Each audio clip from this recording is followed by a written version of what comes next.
நிமிஷா பிரியா அவங்க வந்து 1989ஆம் ஆண்டு ஜனவரி மாதம் 1ஆம் தேதி கேரளாவில் பிறந்தவர் அவர்.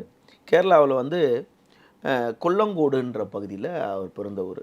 அவங்க பூர்வீகமே பாலக்காடை சார்ந்தவங்க தான். அவங்க தாயார் வந்து கொச்சியை சார்ந்தவங்க பூர்வீகம்.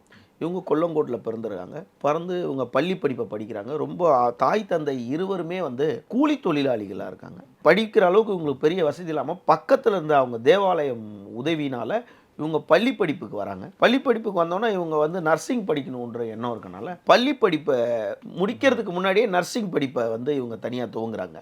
அங்கே நர்சிங் படிப்பு முடித்த உடனே கேரளாவில் ஏதாவது அரசு வேலைக்கு போகலாம் எங்கேயாவது ட்ரை பண்ணும்போது இவங்களால போக முடியல. காரணம் என்னென்னா பள்ளி படிப்பில் இவங்க தோல்வி அடைஞ்சிட்டாங்க. அதனால இவங்களால போக முடியல. இதற்கு மத்தியில் வந்து 2007ஆம் ஆண்டு காலகட்டத்தில் எங்கே வேலைக்கு போகலாம் அப்படின்னு இவங்க பார்த்துட்டு இருக்கும்போது 2008ஆம் ஆண்டு காலத்தில் சவுதி அரேபியாவுக்கு பக்கத்தில் இருக்க ஏமன் அப்படின்ற நாட்டில் வந்து இவங்களுக்கு வந்து ஒரு அரசு சார்ந்த ஒரு மருத்துவமனை அப்படின்ற இடத்துல அவங்களுக்கு பணி கிடைக்கிற மாதிரி இவங்க போகிறாங்க.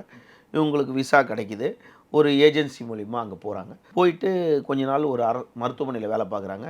திரும்ப ஒரு மருத்துவமனையில் வேலை பார்க்குறாங்க. அப்படியே இவங்க கூட நட்புகள் கேரளாவை சேர்ந்த நிறைய பேர் அங்கே வேலை செய்கிறனால அப்படியே கொஞ்சம் கொஞ்சமாக ஒவ்வொரு சில காலம் பல மருத்துவமனையில் செவிலியராக பணிபுரிகிறாங்க.